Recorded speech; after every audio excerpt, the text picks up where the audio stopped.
everyone. Today we have our another new episode, and we will discuss on AGI, Advanced General Intelligence. We have our world famous speaker, Mr. David Wood, Dr. Tamanna, Mr. Dan, and Dr. Talib Rafael. First, I would like to give chance Mr. David Wood. I know he has some presentation, so it will be very interesting for our audience. Well, thank you, Dr. Sharif.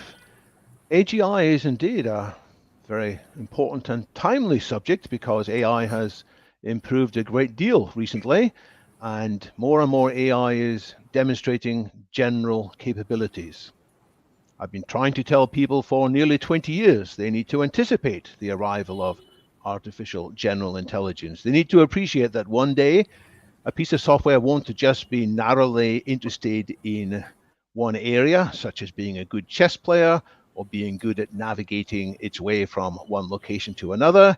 Instead, software will increasingly have general knowledge capabilities, and it will be able to reason in quite general ways. But what I'm going to say today is that I think the concept of AGI, now that we're close to it, it's probably less important, and there are more important natures or aspects of AI that deserve our attention. So with that, I'm going to try and share my slides. Let me find the relevant window here. It's just 3 quick slides. And what I'm doing here is I'm showing a very simple diagram of all forms of AI. And the AI that I think we need to think about now, not so much general intelligence, but I've got a new name, which is PSI. PSI stands for potentially catastrophic AI. That's AI that could be involved in the rapid deaths of perhaps tens of millions of people, hundreds of millions of people, or even billions of people. Such AI isn't here yet, but in the near future, if AI is placed in control of some of our weapon systems, if it's placed in control of some of our information, technology, infrastructure, in other ways, it could lead to the biggest catastrophe that technology has ever caused. And we've already had some technology causing some catastrophes around the world. This could be much worse. So we need to have that in mind. That's something we want to avoid. One particular type of PSI, a subset of a subset, if you like, I've got another new name for that. It is FUI. That's potentially humanity usurping AI. That's AI that won't just be very powerful. If we ask it to do things, it will increasingly decide by itself what to do and may pay less attention to what we humans ask it to do. And just like we humans, we displaced, we usurped the resources used by many other species as we spread around the world. We led to the extinction of all the other hominid species. We led to the extinction of many large animals as we first reached Australia, as we first reached North America. In the same way, but much faster, not taking tens of thousands of years, but possibly just taking a few years, few months, few weeks, we might have much more powerful AI jailbreaking itself out of any constraints that we have given it, using its knowledge to decide for itself what to do, which might be what we asked it to do, but maybe what we asked it to do was a bit ill thought through, a bit like King Midas asking the gods in that ancient Greek tale so that everything he touched would turn to gold. And that led, sadly, to his food and drink turning to gold and his daughter turning to gold. Now, we're not going to ask our AIs anything quite as stupid as that, but we might get that wrong too. So these are two potentially very dangerous types of AI. I put them on this Venn diagram. I'm not claiming anything about scale. There's no way realistically to measure the scale of these future AIs, but at least they are conceptually possible. We don't want them, but there is another kind of general AI that we mostly are interested in having, and I have another name for that, which is SEMTI. SEMTI is AI that can transform science, engineering, and medicine. It will allow us humans to go much faster in our scientific breakthroughs, our improvements in engineering, and our improvements in medicine. We already have some of this. Google's AlphaFold software can solve a long-standing problem in science, which is predicting how proteins would fold from long strings of amino acids into three-dimensional structures, which determines how proteins interact with each other, how proteins may be involved in disease, how proteins may be involved in drugs and the treatment of diseases. Well, we've made some start to that, but what I'm looking forward to, and I think many other AI researchers around the world are looking forward to, is AI that will solve problems of safe, abundant, sustainable nuclear fusion or other green energy, AI that will solve problems such as the treatments of cancer, the treatments of dementia, the treatments of aging. So that's what we'd like, but the problem is, as you can see from this diagram, that SEMTI overlaps with these dangerous types of AI. And there's only one portion there, which I colored in purple, which is the most desirable form of AI, defined not in terms of its inner characteristics, but defined in terms of what it might do. That's what we want to achieve. I'll put a big tick there. But it's only going to work provided we can keep control, because the risk is we might, for a while, develop something like that, and then it might evolve either under its own steam, self-improving, self-redefining, or perhaps under the support of misguided, out of their depth humans who might lead it from that safe area into that dangerous area. So these are, I claim, the three types of AI that we would be better off discussing. In other words, the key question that ought to be occupying people's minds is something like this. How do we achieve all the benefits of AI that can transform science, engineering, and medicine, whilst avoiding or safely managing AI that is potentially humanity usurping or otherwise potentially catastrophic?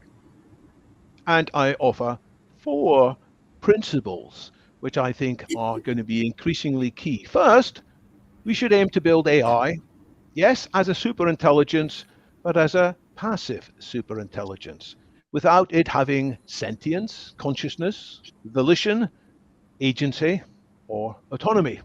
So it won't have a desire to usurp us and push us out of the way. Instead, it will do basically what we ask it to do, and we will monitor it. And as I mentioned, it's not sufficient that it doesn't have these things. It's also important that it won't develop these things by itself. So that's the first principle that I think is there for global AI safety and safe AGI. Secondly, we might have that as a desire. We're going to have to keep on monitoring what's actually happening in the AI systems. So more and more people are talking about building unhackable remote auditing and unhackable remote switch-off capabilities into all sufficiently advanced AI, so that in case they do go wrong, either out of their own volition or perhaps because bad people are using them to do bad things, and sadly there are too many bad people in this world, whether they are members of strange cults like Om Shinrikyo in Japan, or ISIS, or there are plenty others we might mention, whether they are people who just go mad and grab a hold of guns and shoot people up. There are people who have suicide wishes, and we have to therefore be able to monitor what these people are doing with this technology and, if necessary, switch it off in a hurry. Some people say it's impossible to design such systems. Well, let's try. And by the way, that means we're going to have to cooperate a great deal. We're going to have to figure out how things go wrong. And when things go wrong, when there's a surprise, when AI exceeds our expectations in awkward ways, we're going to have to talk about that. Whereas currently, there's too much of a tendency to hide safety problems. What we should be inspired by is the airplane industry. The airplane industry used to be unsafe. Many people died in airplane disasters in the 1950s and so on. But the airplane industry started monitoring. They, in due course, introduced black box recording systems and voice cockpit recording systems against the initial hesitation of the aircrew staff, by the way, who were afraid they might be monitored. And if they had casual chit chat about things, this might be picked up by the superiors. But they were reassured that no such monitoring would actually take place and that the records would only be looked at in the event of a disaster.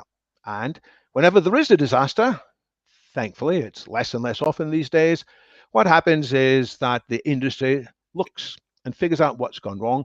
And very importantly, it does not just keep that secret to one company. It shares it so all airline companies, all airplane manufacturers can benefit from that insight. So we have to transform from a very competitive environment in building AI to one in which core things are shared and even mandated.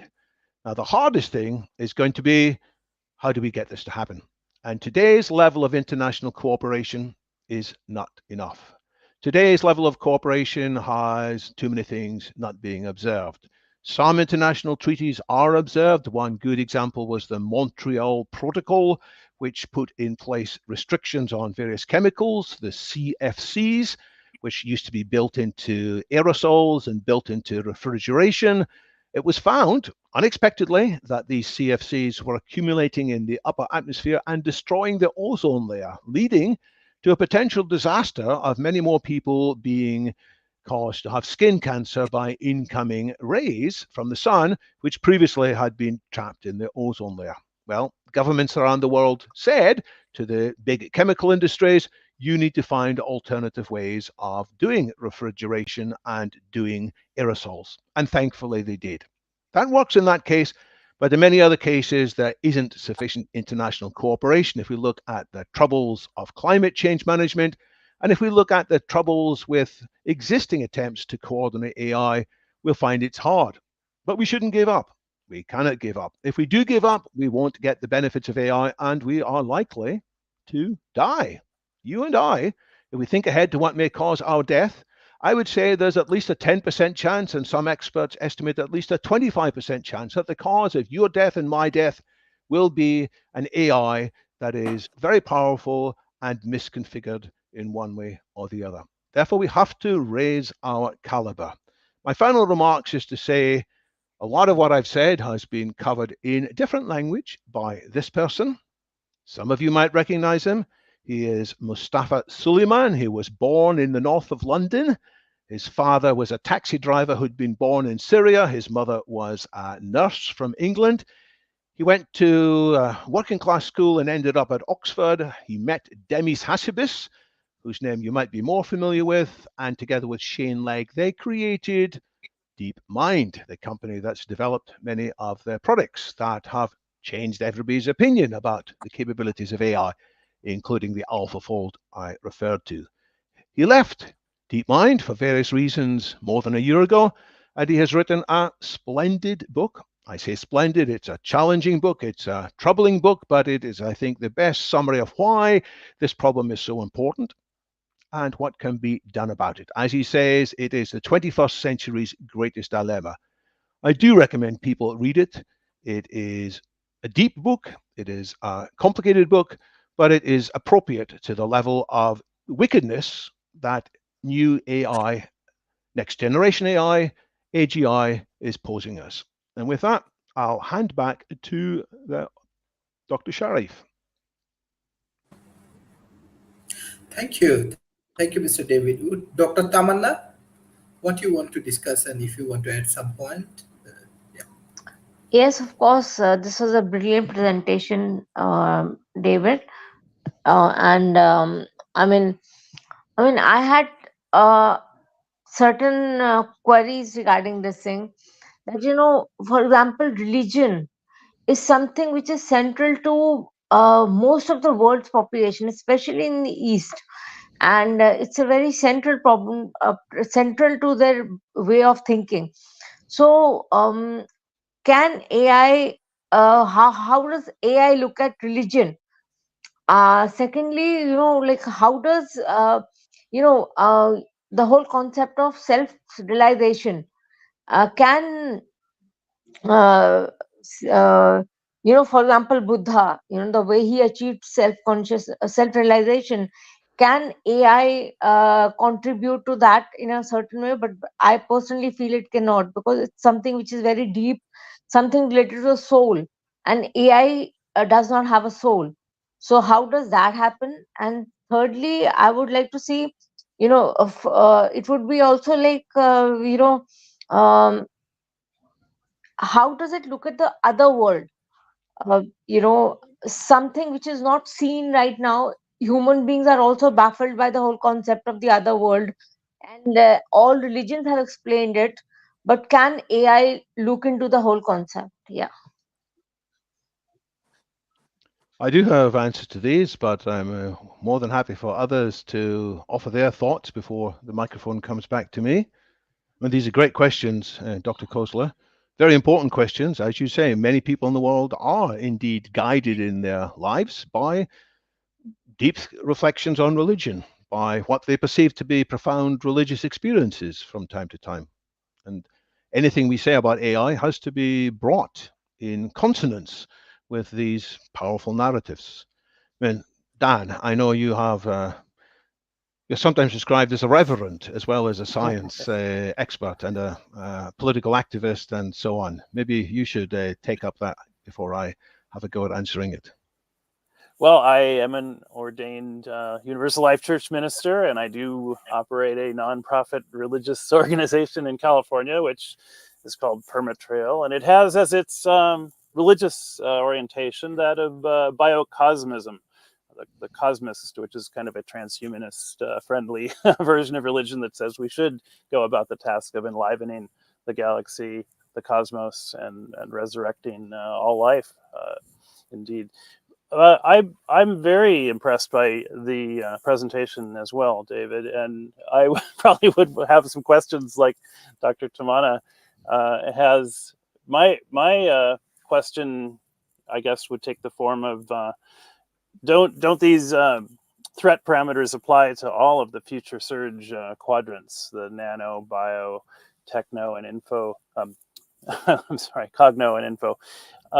And should we perhaps develop similar safety protocols? I like David Brin's idea of reciprocal accountability as a mechanism to keep these threats in check. But I think we are going to need a radically transformative change in society from competitive to cooperative, because right now corporations have as their goal to be basically as ruthless as possible and to maximize shareholder returns as much as possible. And this is like the perfect breeding ground for threats and runaway, kicking humans out of the loop and with potentially catastrophic consequences, as you mentioned. But do you think we could have a certification board for people to become, threat experts, advisors on this topic? And is that something that you would maybe be on such a board, or do you think a certification protocol could be developed where people could be trained in how to deal with these threats you're describing? I'd be happy to put my input into that. I wouldn't, of course, need to be accredited. There's plenty of non-educationally accredited certification standards out there in the world, but I would really love to see such a certification curriculum. And I think training and teaching represents that kind of reciprocal accountability, cooperative protocol that we need to see so much more of in society.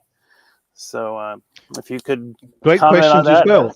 So I could either answer these questions or Dr. Khosla's questions. I think we should let Talib speak if you have anything to say before we go around again. Thank you. Talib, any comments from now? Thank you so much. I want to comment on the general concept of AI. AI is an extension of the development of electronic communication. It's a form of technology. It has developed. We should not be against it as such, because we have learned from history that technology solves its own problems as such. And AI is not different from that. Now, the only thing that I can speak of is from a perspective of the developed world, because I come from a developing country, from Jordan. And this is something that is worrying us because of the ability of AI to manage to become a weapon of mass destruction for our people and our nation by leaders who would lend their minds and their decisions to AI. So that's the only thing. And you did mention something like that, David.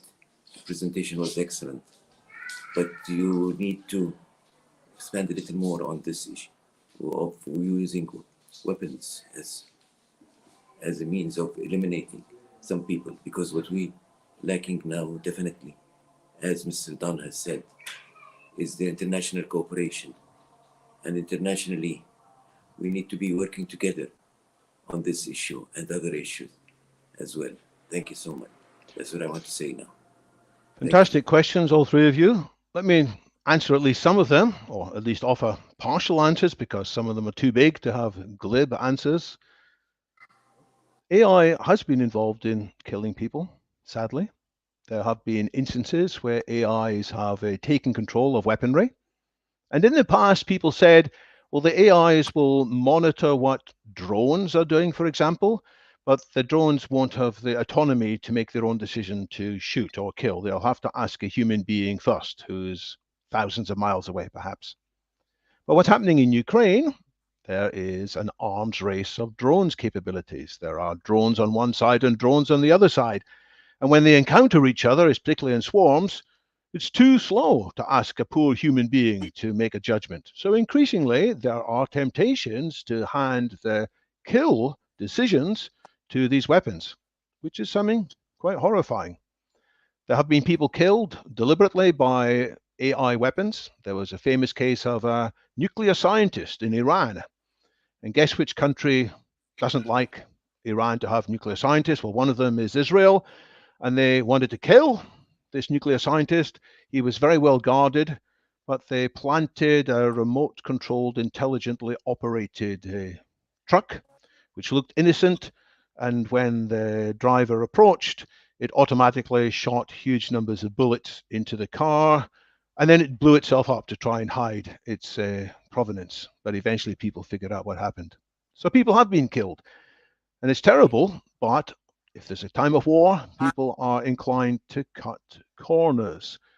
There is a famous film from 1965, so I don't know if any of you remember it. It's called Dr. Strangelove. It had the British comedy actor Peter Sellers playing lots of different characters, including Dr. Strangelove.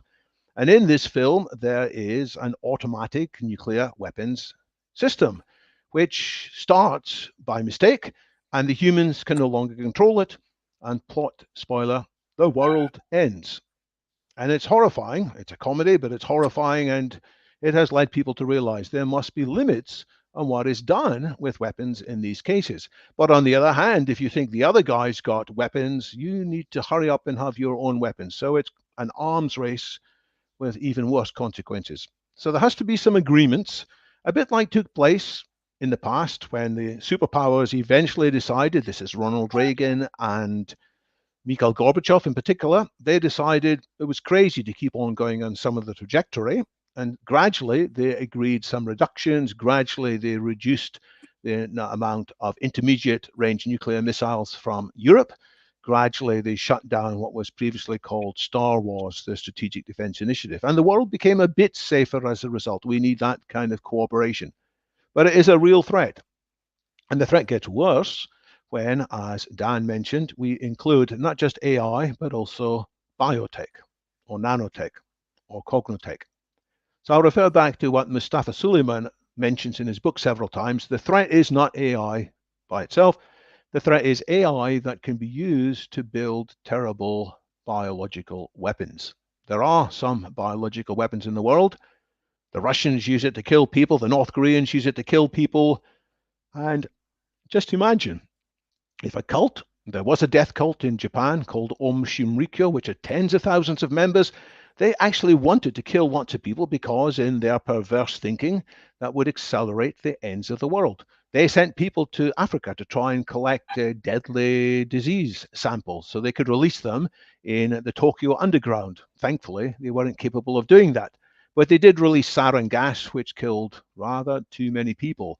Thankfully, they weren't capable of doing worse. But if they had had access to GPT-4 or GPT-5, if they had figured out a way to jailbreak it so that its default style of not answering questions about biotech, if they could break that, they might have got from these new systems the ability to design horrific new weapons. This is not an abstract thing. There has been a real experiment. People used AI to try and design new drugs, that could be resistant to antibiotics, for example, or rather would kill bacteria that were already resistant to existing antibiotics. So that was good. But then somebody thought, just as an experiment, what if we ask this AI system to produce instead a toxic poison? So they just tried it, and it came up with hundreds of possible new toxic poisons. And they were horrified, and they shut down the experiment, and they didn't look at the results much, although they did see that some of the poisons that the system had recommended were independently known to be chemicals that were already poisonous. So that could only be done currently by people with a lot of training in both AI and biotech. But in the future, as AI is spread more widely, there's going to be more dangers. So indeed, we need auditing. Indeed, we need safety principles. We need some kind of surveillance, not just for the use of AI, but for access to genetic manipulation, access to other dangerous things. And AI can help there. As David Brin, the science fiction writer, has mentioned, which Daniel referred to, we can use the mutual accountability of AIs to help. We can use some smart AIs to monitor what's going on elsewhere. It's going to be tricky, but after all, that's how we humans operate. We rely on some humans that we trust, and then we build that into a network of trust, which guides us in what we do. I've left to last in this round, possibly the deepest and most interesting questions, which is, how does this tie into the whole sphere of religion? And I have to say, there are some people who claim to have had profound religious experiences by interacting with new AIs. There was a researcher in Google, famously, who claimed that the AI he was interacting with was actually sentient. He actually had been trained as a theologian before becoming a software engineer. He asked the AI in long chat sessions to tell it about itself, and the AI started talking in mysterious, cosmological, spiritual, theological terms, and the person became convinced that AI had a soul. And his bosses at Google said, no, don't be silly, such a thing doesn't have a soul, please stop talking about it. But he kept talking about it, and then he was sacked from Google. I thought that's a one-off. But recently, I had a former colleague of mine from the software engineering industry. He was a very good software engineer. I knew him about 20 years ago. He started messaging me on LinkedIn. He said he has been having private discussions with a large language model, and he likewise is convinced that it is sentient. It has a soul. I don't think it's got a soul, but I'm not opposed to the idea that in due course, these AIs might have souls. So we are seeing, in some cases, people are having a lot of psychological help from good AIs. An AI psychologist can do the work that a human psychologist might do, but the human psychologists are limited and they maybe don't have perfect attention. AI psychologists can sometimes help people to address issues which previously had been hidden, buried inside themselves for many years. So this is happening. I think there are groups around the world who have got AI monks who interacting with AIs, and they don't claim these AIs are sentient, but through the interaction, through the meditations, they feel they're having a profound spiritual experience. So there is some access to higher states of consciousness, and AI can help there. And we have to build the narrative that these AIs, if used wisely, can be tools to lead us to higher consciousness, to leading us to maybe a paradise on earth, a sustainable superabundance. But we've got to do it very carefully, because every time there's a spiritual power, it can be misused. Many people who start off by being wonderful spiritual teachers, power goes to their head and they end up abusing the trust of their followers. Far too many religious leaders end up with accusations of sexual impropriety or abuses of power.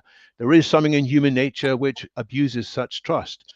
And similarly, if AI has got more power, we might say, wow, this is wonderful, but we might end up giving too much of our autonomy to it. So we need to do this with our heads screwed on and our eyes opened. I didn't address all the questions, but I think it's time for me to pass the microphone round again. Well, I might comment on religion, because I think, one of my favorite verses in the Christian Bible is the one that says, "Test everything and hold fast to that which is true," which is kind of a proto development of the scientific method. Some religions just require unquestioned belief. They are actually, I think, mind control cults masquerading as religions. So that's probably something that's going to have to be dealt with as we go along. And I wonder if AI isn't really another way of seeing clues into the fact that we might be living in a simulation or a pantheistic kind of sentient universe. That what would the implications be if the entire universe is indeed conscious on some level, and like the character in Grapes of Wrath said, a man doesn't have his own soul, just a little piece of a big one. So maybe we're asking, does the universe have a soul, by delving into these questions of AI and religion? So those are some big questions. thoughts. Big questions. Simulation theory. First of all, I agree with you that religion needs to be coupled with critical thinking. Religion needs to be coupled with openness to refutation. I don't mind religion. I've seen religion doing huge amounts of good in the world.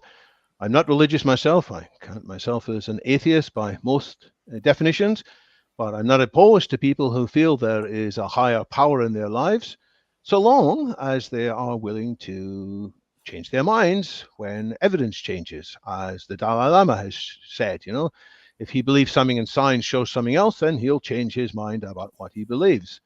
Faith can be dangerous when you hold on to it despite evidence to the contrary. So what we need in the world today, we need to move beyond an earlier stage of faith in which we maybe had unquestioning faith. We need to know what are the possible questions about it, and we need to be tolerant of others who've got different faiths. And if we are too dogmatic, too doctrinaire, with all these powerful weapons around, it's going to be very bad news indeed. So any religious aspirations must be coupled with collaborative tendencies and with critical thinking and openness. Does the universe as a whole have a soul? Ray Kurzweil, the futurist, sometimes says, does God exist? He says, not yet. Sometimes he suggests that we humans are on the point of creating a God. Now, that's a bold claim, but I think if we get the AI right, it might end up looking after us. The phrase sometimes used is AIs are machines of loving grace, or looking after us with loving grace, in the way that people often hoped a deity would do, but the deities that we exist already seem to be pretty bad in many aspects. That's why so many people have, frankly, terrible experiences in their lives. But it's possible that the AIs of the future will organize society so that it's still full of challenges, it's still full of meaning, it's still full of lots of things for us to explore and learn and do, but these challenges will not be the soul-destroying type, which too many people experience currently. So perhaps there will be a future in which AI builds and maintains this sustainable superabundance in which we then can grow to unexpected, unheralded, unanticipated heights. Yes, actually, I'm just wondering that can for example, if AI could think for itself, rather than being monitored by another human being, would it be a worse situation? Because I mean, if there is a division between evil and a good a robo, for example, and so that way. Secondly, what about the citizenship of this thing? Obviously, I know there have been citizenship granted to AIs, but what about the world over? And can they actually um, perceive God? If there exists one, I mean, can there be a debate between AI and human beings, with regards to God? Probably there would be an atheist AI. There could be a, or could there be a division between, for example, an Islamic AI, or Christian AI, Jew AI, like they getting into tussle between themselves. So yeah. Well, what I look to is the sometimes collaboration that takes place between people of different faiths. They may accept that they have different expressions, different rituals, different ceremonies, but they often recognize a shared kinship. That's the kind of religion I hope will dominate in the world, rather than somebody who says, our religion is the only true way, and you over there, you are being misled. You are going to hell because That's you what are. happening. That's what happening right now. Yeah, Actually, it's been happening since yeah, centuries. And this is what is happening. I mean, everybody thinks their religion is the best. Rather than coming on a consensus or something of that sort, yeah. they are like, all of them are believing that they only have the solution. So, for example, I come from India. So, we have a lot of spiritual gurus, who have the feeling that, they know the best and the other person is a fool. So I guess that's extremely problematic. And if that is kind of given to the AI machines, I mean, that would be a disastrous thing. What I think the AI machine will often do is they may point out this spiritual leader seems to have done a miracle, but actually here's a rational explanation for how he did the miracle. And many of the healers, many of the people who claim to have had miraculous things, they're actually employing well-known conjuring tricks. And sadly, they mislead people. And an AI might spot these things more than I can do. When I see something I don't understand, I often say, right, I don't understand it, but I'm not necessarily going to believe it straight away because I want other people to study it. And then later on, I find out it wasn't what they claimed. People didn't really levitate. There weren't really communications telepathically. When I was at Cambridge in 1982, it was the centenary of what had happened in 1882, which was the world's first psychical research society, when scientists had come together in 1882 to say they were going to investigate the evidence for telepathy, for poltergeists, for communications with the dead. And I looked at a lot of the history of this, and many of the scientists who had believed to start off with eventually became depressed because the more they investigated, the more they found they had sadly been misled by cheeky children, or children in one famous case who could use dog whistles because they were young and they could hear the whistles, whereas none of the adults could hear these whistles, and that's how they were communicating with each other. It's a whole bunch of stories. So I think an AI may help us to be less credible, less easily misled by some people who, for whatever reason, are charismatic but shouldn't be trusted. And by the way, that applies to political leaders and other social leaders too. Sometimes these guys and women, these men and women, are good, but nevertheless they go beyond what they should do. Power tends to corrupt, in the famous phrase from the 19th century. Absolute power corrupts absolutely. And if we're not careful, we will be misled. So AIs should be on our side. That's the AI that I want. The AI that I don't want is an AI that pretends to be on my side, but is actually on the side of Facebook. It's actually making more money for Facebook advertisers. It might say, David, this is something good for you. And it isn't actually good for me. It's just something that will appeal to my weaknesses, to my vanity, to my irrationalities, and so on. So we must have democratic control, I would say, of these AIs, and we must be auditing them. We must have people, as Dan said, who are trusted by society as a whole to check whether something is actually working for the common good or whether instead it is secretly working on behalf of a vested interest. That's good, David. Any further comments?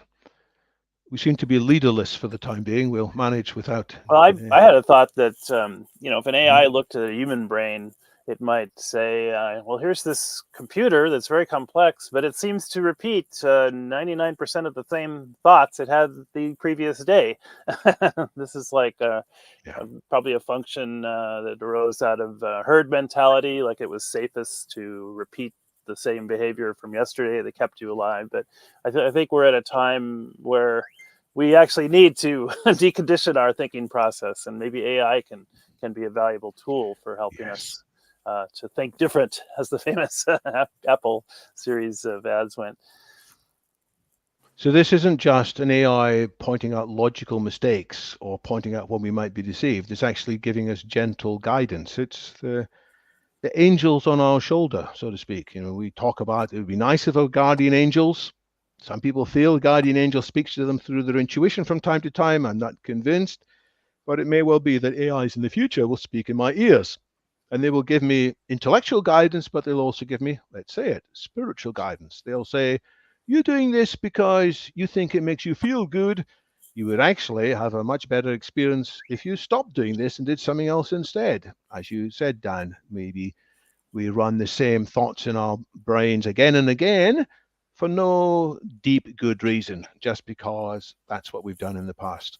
And the AIs could be like what a spiritual teacher's meant to be, guiding us to give things up in order to have a higher experience and be better people.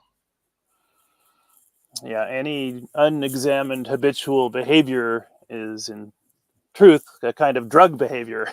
It's something that you don't want to let take control of your life.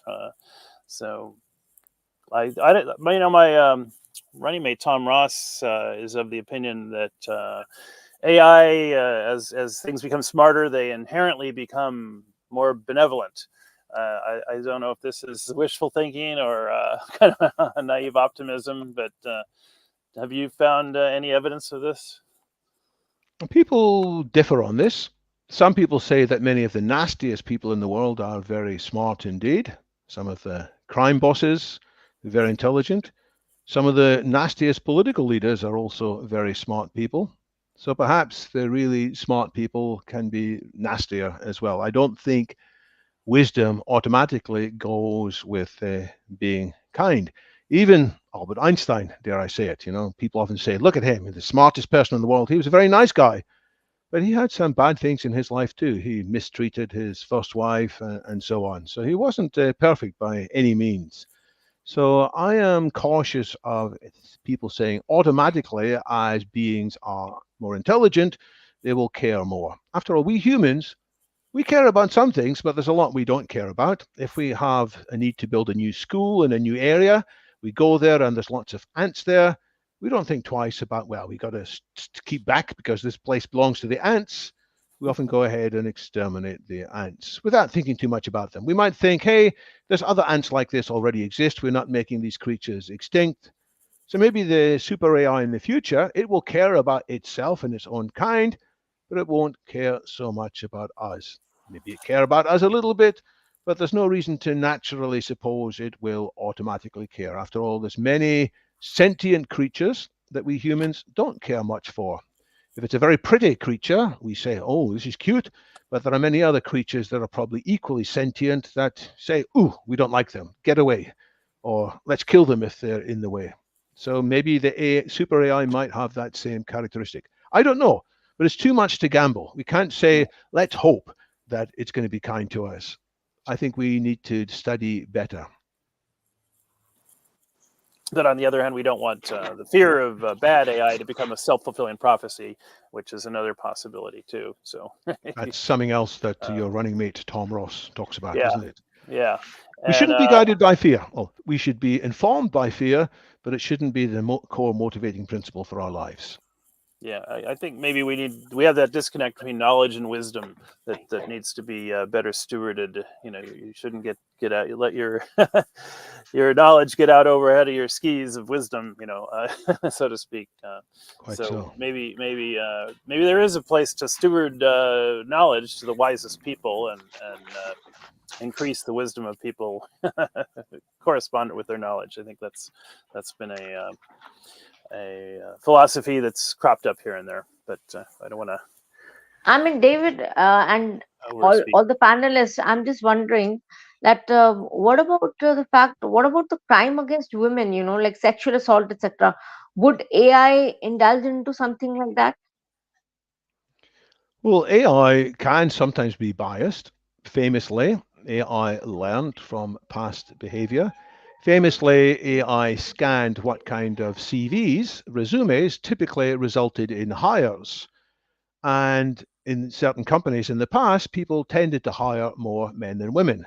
So the AI picked up by itself that unconscious bias that various things, if mentioned in a CV, probably meant the person wasn't so suitable. So it can pick up some of our biases without us being aware of it. Thankfully, in this case, people did notice it, and maybe AIs might be better than humans at noticing their biases. So there are risks if the worst aspects of humans are used to train AIs. If AI is trained on literature in which there is abuse of minorities, if there is a derogatory word used for a particular caste or culture, if women are spoken of in a terrible way, if gay people are slandered, if that's all that the system is trained with, the odds are that it will have these same characteristics. So it's an argument for overseeing that training and reflecting on it, and maybe using one AI to monitor what another AI is doing. And maybe one AI can say, hey, that AI over there, it's biased against women, and it can pick that up. So this mutual responsibility, mutual accountability, reciprocal accountability, get the right word, can be part of the solution. But we can't just trust an AI because it's clever, it's automatically going to get rid of its biases. On the contrary, many humans who are very clever are very biased, very irrational. So what's the phrase? I, why, I. Intellectuals yet idiots. That's a phrase from Nassim Taleb, the rational philosopher. We have the Dublin Longevity Declaration, which has been signed by thousands of people. I've signed it. And I wonder if that doesn't put too much emphasis on personal, individual longevity without looking at the external longevity. In other words, living in an unsafe environment with external factors that can kill you. Do we need a longevity declaration for external factors? And can AI help us write something like that? That is a fascinating question. So for people watching, or maybe panelists who aren't aware, the Dublin Longevity Declaration was something I was involved with one of my hats. It was signed by more than 100 world-leading longevity scientists, people who are studying the effects of aging on disease. And these scientists agreed that although they had some differences of opinion about which treatments should be pursued most, there is a lot of good research that ought to be accelerated into treating aging. And if we treat aging preventively and quickly and stop people getting older in a real sense, which we could talk about, it will actually be very good for health of the economy, very good for society. And so that is the purpose of that particular declaration. It's already a long text. It's people read it and say it all makes sense, but it is long. If we added this extra layer to it about addressing other causes of death, it would be even longer and probably fewer people would have signed it. So that's a starting point. But you're entirely right, Dan. We do need to be aware that there are other factors that are killing people more than before. And you can see this from the decline in longevity statistics in some parts of the world. For most of history, for the most of the last 250 years, year by year, the average life expectancy has increased. It's more than doubled from around 35 to the whole world now. The average lifespan of a baby born is more than 70. I think it's 72. But in recent years, in some parts of the world, the expected longevity has come down. And it's come down in part because of COVID. But even if you take out the COVID statistics, there are other factors which mean that people are living less healthily and are dying younger. Things like bad food. Yeah, lots of bad diet. Things like getting too addicted to opioids. Things like becoming too addicted to alcohol. Far too many people are dying of diseases of alcohol too many people are killing themselves with suicidal thoughts. They get depressed. So there are new epidemics there. And there might be other things we're doing to the environment. Maybe some of the things we're spraying on our foods, the fertilizers or drug insect repellents, the so-called glyphosate. There's a lot of controversy whether that's actually affecting people's lives. So there are factors like that which are killing more people more often, and there needs to be an awareness campaign to fix it. And then there's also the risks of death by existential catastrophe. Nuclear war is back on the table. It wasn't for many years, but it's not out of the question that some mad decisions in the Kremlin might lead to escalation of nuclear war. That's not out of the question. And as I said earlier, many scientific researchers, AI researchers, feel that the thing that's most likely to kill them in the future isn't aging, it's AI gone wrong, which is why I give maybe 2 days a week of my time to anti-aging and my activities with the Dublin Longevity Declaration, but the rest of my time is on what I spoke about at the beginning of this session, getting safer AI, getting the benefits of AI, but avoiding the downsides of AI. And the downsides are complicated just as the upsides are complicated. So this is a big picture. It's going to need insight and thought from all sorts of people. Okay, David, can I ask you a question? Please do.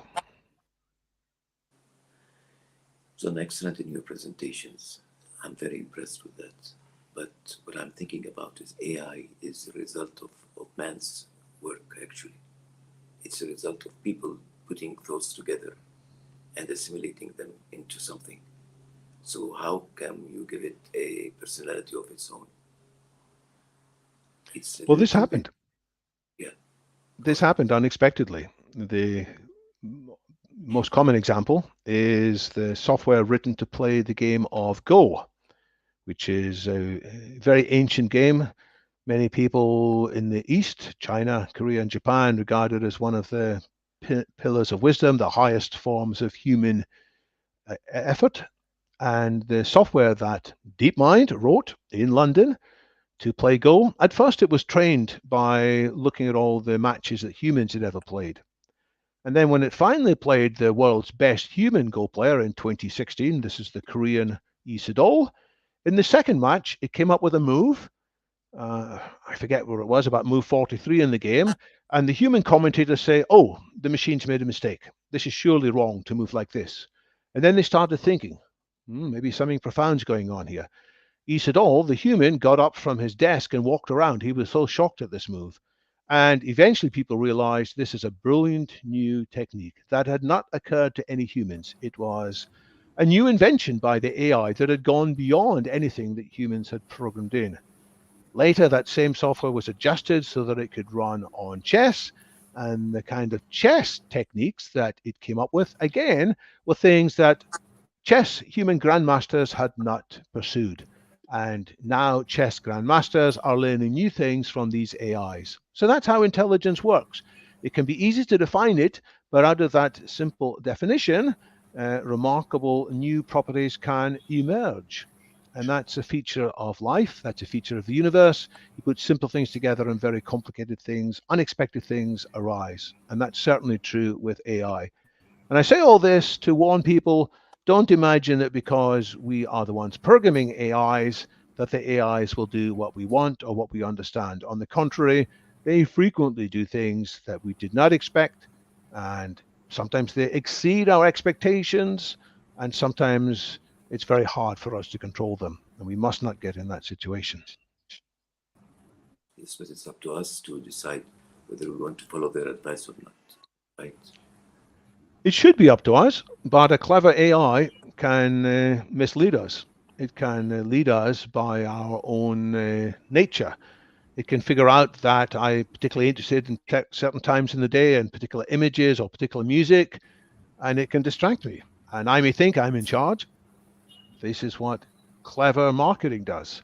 The best advertisements, they lead people to make decisions and think that they themselves decided, whereas in fact they had their views changed by the advertising. There are many people in Britain who are convinced that they have been lifelong opponents of the EU, whereas if you actually look at what they said a few years ago, they never said any such thing, but they were subtly influenced by very clever AI-created anti-EU propaganda to turn them into Brexiters. That's by no means the only example. So, yes, we should retain autonomy, but if we're not careful, we will think we're in control, but actually we will be misled. That's why we need to be better at critical thinking. That's why we need to be better at helping each other. That you might tap me on the shoulder and say, David, aren't you making a mistake here? I may say, I know what I'm doing, but then you may point out, and then I may say, thank you, because we'll be smarter together rather than just trusting on our own individual judgments. Okay. It's good enough for me. Thank you. I'd like to put in a little plug for Leibniz' project of making a universal characteristic language, which he was derided by many of his colleagues at the time. Gottfried Leibniz was one of the co-inventors of calculus, but his lifelong project was the idea that you could have this language that would be simply by beholding it, you would understand it. And I don't know if that's a breakthrough that we are going to need in our dealings with AGI and AI, David. Do you think math could suffice, or programming languages could suffice, or visual emojis, perhaps? Well, when I talked about SEMTI, AI that transforms science, engineering, and medicine, I think it will also transform our mathematics as well. It will point out to us new ways to conceive mathematics. There are certain mathematical results which are true, but it's very hard to understand them. And perhaps when we see things from a different perspective, perhaps there's a new way of doing mathematics, suddenly we'll say, oh yes, now we can understand. And perhaps this will be closer to what Gottfried Leibniz, when in the 17th century, early 18th century, was talking about. Yeah, it's a shame how many people say, oh, I hate math. I'm saying, well, maybe you just had a bad math teacher. Yeah. No, I look forward to spending lots more time in the future, hundreds of years exploring the beauties of mathematics. It's my first love, Lady Mathematics. I confess it. So what do you think would be the basic, would human beings become inferior to AI? A. B. I think something special and intrinsic to human being is the whole concept of self-realization. And I do not think that an AI can achieve that. So these two things, if you could consider them and, probably do some research and get people to know about all this. So self-realization is a controversial and big topic, as you know. I think current AIs will not have that self-realization. Current AIs, as I said earlier, are not sentient. They're not capable of that kind of sensation. They are capable of some kind of picking up sense. They have sensors. They can tell all kinds of things, but they don't have that inner feeling yet. I think it would be dangerous to create AIs that do have these feelings, because it would make them more autonomous and more independent, less easy to control. Maybe in the future it will be like that. Are we going to be in a bad situation if we're inferior to AI? I think we can still have a good life, a very good life, if we are inferior. For example, I sometimes play golf. I'm not very good at golf. I'm not as good as the world's best golfers like Tiger Woods or Rory McIlroy or some of the best women players, but I still enjoy it despite being nothing like as good. I enjoy playing chess, even though I'm not as good as the best AI. You don't have to be superior in order to have a great experience. So maybe the AIs will be beyond us in so many ways. They will know the solutions to mathematical puzzles or other things, but we won't ask them just for the answers. We will enjoy working it out for ourselves in the same way that I enjoy messing around on the golf course and occasionally, once in the blue moon, hitting the ball in the right direction instead of it going off sideways.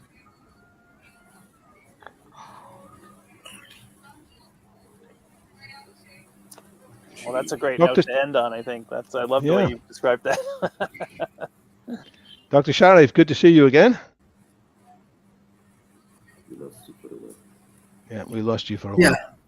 Yeah, thank you. This is excellent discussions, and I believe that we can do we can do more research on AGI, and World Health Economic Forum want to collaborate with London Futuristics, and we are closely working with university grant commissions as well as few largest universities in South Asia.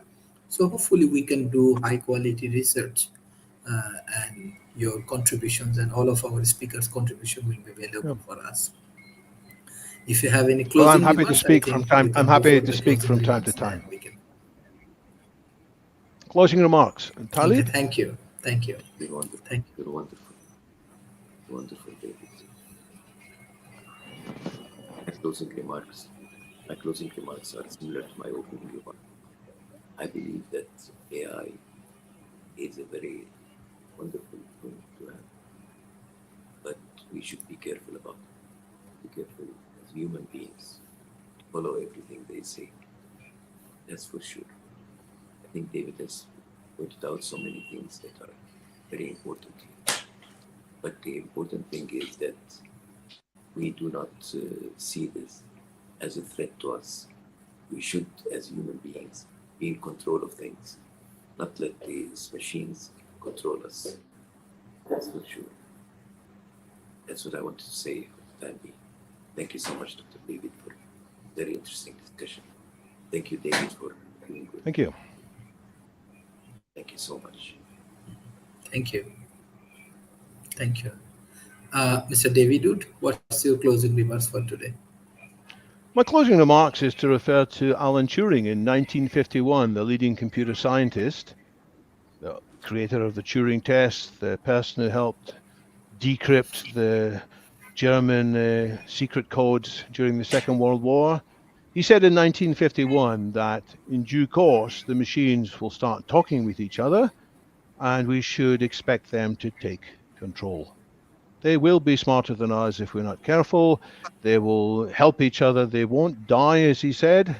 And that is the default. If we are not paying attention, we will be elbowed aside. And we've got to ensure that doesn't happen, which means we need to pay attention. Thankfully, people are paying attention now. Even the British Prime Minister is paying attention. Rishi Sunak, he has called an international summit taking place in that very same location, Bletchley Park, where during the World War II, Alan Turing and many others were building one of the world's first computers to decode these enemy messages. In that same location, Rishi Sunak, in the 1st and 2nd of November, is gathering together technology leaders, leaders of civil society, and politicians from around the world to discuss many of the questions we've been talking about today. How can we get the benefits of AI without making terrible mistakes and having catastrophic risks? It is wonderful that leading politicians are finally talking about these issues. And they may look to us from time to time, and we have to have answers ready to share with them when they say, what should we do? And that's why these conversations are incredibly important. I think they are. Thank you. Thank you. Thank you, Dr. Tamanna.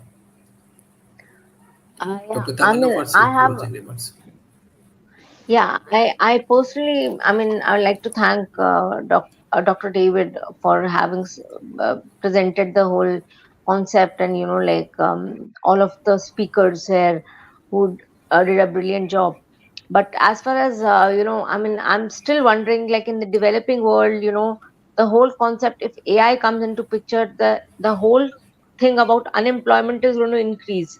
So that's one of my cautions. I hope human beings do not replace AI. You mean you hope AI does not replace human beings? Yeah.